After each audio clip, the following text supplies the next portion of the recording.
உன் குடும்பத்துல கணவனுக்கு மனைவிக்கு ஒரு புரிதல் இல்லை அப்படின்னா ஆவியானவர் அங்க இல்ல. ஏன்னா நீ ஆண்டவருக்காக எதையும் இழக்கலன்னு அர்த்தம், கனி கொடுக்கலன்னு அர்த்தம். ஆண்டவர் சொல்லியிருக்கிறார், நான் உங்களை எதற்காக தெரிந்தெடுத்தேன்? நீ கனி கொடுக்கவும் உன் கனி நிலைத்திருக்கவுமே.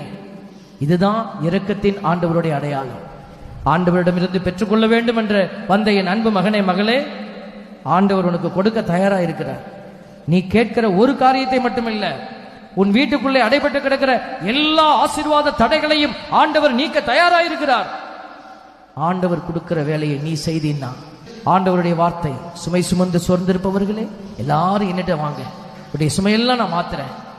நீ என்ன செய்யணும்? என் நுகத்தை உண்மையில் ஏற்றுக்கொண்டு என்னிடம் கற்றுக்கொள். எனக்கு ஒரு கஷ்டம் இருக்குது, அதை போய் நீ செய். உன்னுடைய துன்பத்தை எல்லாம் நான் மாத்துறேன். அப்பொழுது உங்கள் உள்ளத்திற்கு இளைப்பாறுதல் கிடைக்கும்.